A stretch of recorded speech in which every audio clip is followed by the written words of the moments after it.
Bukan Mesir kuno maupun Mongolia, bangsa terkuat dan tercerdas yang tercantum dalam Al-Quran tidak lain tidak bukan adalah bangsa Yahudi. Bangsa Yahudi ada 2000 tahun sebelum Islam turun, memiliki kitab suci Taurat, di mana kitab suci ini diturunkan Nabi Musa alaihissalam. Pada awalnya mereka adalah kaum yang baik dan menuruti semua ajaran Nabi Musa alaihissalam. Namun sepeninggal beliau, bangsa ini melakukan penyelewengan yang tidak sesuai dengan ajaran Nabi Musa alaihissalam yang belum punah. Perjalanan penyimpangan dan kesesatan kaum Nabi Musa terus berlanjut hingga diutusnya Nabi Yahya dan Zakaria. Maka betapa terkejutnya Nabi Isa tatkala mendapati Bani Israel yang mengklaim sebagai pengikut Musa itu tidak lagi mencerminkan pengikut Musa yang sesungguhnya. Penyimpangan yang sangat parah itu sampai pada tingkat Bani Israel tidak mendapati sisa-sisa dan jejak peninggalan Nabi Musa. Hal itu terbukti dengan usaha mereka untuk menghalangi dakwah dan ajaran Nabi Isa alaihissalam. Bahkan konspirasi untuk membunuhnya. Padahal Nabi Isa diutus untuk melanjutkan ajaran Nabi Musa dan menyempurnakannya. Lebih parah lagi, bahkan orang-orang terbaik dari kalangan nabi dan pendeta Yahudi pun tidak bisa mengenali siapa Isa alaihissalam. Pasca diangkatnya Nabi Isa alaihissalam, kekufuran dan penyimpangan Yahudi, Bani Israel semakin parah. Injil yang diyakini sebagai kitab sejajaran Isa secara sengaja dirusak, teks dan konteksnya. Praktis bisa disimpulkan bahwa tidak satupun kitab Injil yang beredar di kalangan Bani Israel yang benar-benar merupakan sabda Isa bin Maryam alaihissalam. Penyelewangan ini tidak terlepas dari sifat-sifat mereka yang sudah tertulis secara jelas di Al-Quran. Kebencian terhadap Islam, bangsa Yahudi sangat membenci Islam. Ia tidak ingin berhenti mengganggu Islam sampai orang-orang Muslim mengikuti agama mereka, bahkan sampai kiamat. Sifat ini sudah tertulis dalam Al-Quran surat Al-Baqarah ayat 120 yang berbunyi, orang-orang Yahudi dan Nasrani tidak akan senang kepada kamu hingga kamu mengikuti agama mereka. Orang Yahudi selalu menyembunyikan kebenaran, di mana yang dimaksud adalah mereka menyembunyikan kepada manusia bahwa dalam kitab mereka ada sifat-sifat Nabi Muhammad. Dalam Al-Quran, surat Al-Baqarah ayat 146 berbunyi, orang-orang Yahudi dan Nasrani yang telah kami beri Alkitab, Taurat dan Injil mengenal Muhammad seperti mengenal anak-anaknya sendiri. Dan sesungguhnya sebagian di antara mereka menyembunyikan kebenaran, padahal mereka mengetahui kebanyakan Yahudi bukan menyembah Allah, mereka menyembah pemuka agama atau tokoh-tokoh agamanya. Karena orang-orang Yahudi lebih percaya kepada tokoh-tokoh pemuka agama yang mereka puja daripada kebenaran-kebenaran yang nyata seperti dalam Islam. Sifatnya ini secara tersirat telah tertulis dalam Al-Quran surat At-Taubah ayat 31 yang berbunyi, mereka menjadikan orang-orang alimnya dan rohib-rohib mereka menjadi Rabb selain Allah. Dan juga mereka mempertuhankan Al-Masih putra Maryam. Padahal mereka hanya disuruh menyembah Tuhan yang Maha Esa. Tidak ada roh yang berhak disembah selain Dia. Maha suci Allah dari apa yang mereka persekutukan. Yang dimaksud ayat ini adalah mereka mengikuti apa kata agama mereka, seperti menghalalkan yang haram dan mengharamkan yang halal. Yahudi berusaha menyesatkan kaum muslimin. Saking bencinya Yahudi dengan umat Islam, mereka akan terus berusaha menyesatkan muslimin di dunia dengan cara apapun. Baik secara halus seperti menguasai lini-lini pemerintahan atau secara langsung dengan perang.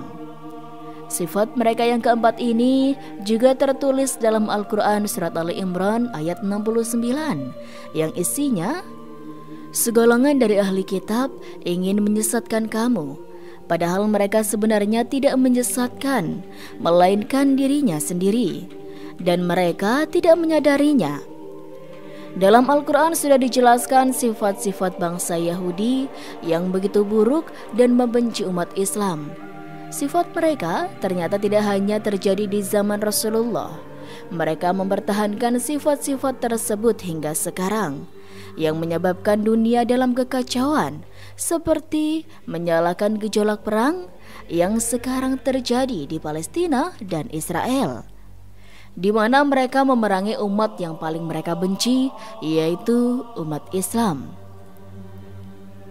Kalian benar-benar akan mengikuti tradisi umat sebelum kalian, sejengkal demi sejengkal, sehasta demi sehasta, hingga mereka masuk ke lubang biawak pun kalian akan mengikuti mereka. Kami para sahabat berkata, "Ya Rasulullah, ya Rasulullah, apakah mereka itu orang Yahudi dan Nasrani?" Beliau menjawab, "Ya, siapa lagi kalau bukan mereka?" Muttafaq alaih. Al-Quran menuliskan Yahudi dengan sebutan ahli kitab. Mengutip buku Yahudi Madinah dari era Nebukadnezar hingga Khaybar, susunan Wisnu Tangga Prabowo 2021, agama ini mengimani kitab Taurat yang dibawa oleh Nabi Musa alaihissalam. Dalam Al-Baqarah ayat 51, Allah Subhanahu wa Ta'ala berfirman, "Dan ingatlah ketika kami berjanji kepada Musa memberikan Taurat sesudah 40 malam, lalu kamu menjadikan anak lembu sembahan sepeninggalnya, dan kamu adalah orang-orang yang zalim." Mulanya, orang Yahudi adalah golongan umat yang beriman kepada Allah Subhanahu wa Ta'ala. Namun lama-kelamaan mereka melakukan penyimpangan. Kaum Yahudi mengklaim dirinya berasal dari keturunan Abraham. Namun dalam Islam, agama Samawi ini merupakan keturunan Nabi Ibrahim, Nabi Ishak, dan Nabi Yakub. Dalam ayat-ayat, kaum Yahudi ini disebut sebagai Bani Israel. Mulanya, kata Bani Israel disematkan karena mereka memiliki sifat yang salih dan selalu beramal baik. Lama-kelamaan mereka menunjukkan penyimpangan dan pembangkangan. Bani Israel enggan mengimani Allah Subhanahu wa Ta'ala dan mempersekutukannya dengan makhluk. Mengutip buku 76 karakter orang Yahudi dalam Al-Quran yang disusun oleh M. Tholib, orang Yahudi sangatlah egois dan bakil. Mereka enggan menjalin hubungan yang baik dengan orang-orang non-Yahudi. Jika memiliki kekuasaan, mereka akan melakukan segala cara untuk memperoleh keuntungan. Mereka menganggap bahwa hanya kaumnya yang pantas memimpin segala hal. Sifat ini pernah diperlihatkan pada masa kenabian Rasulullah SAW.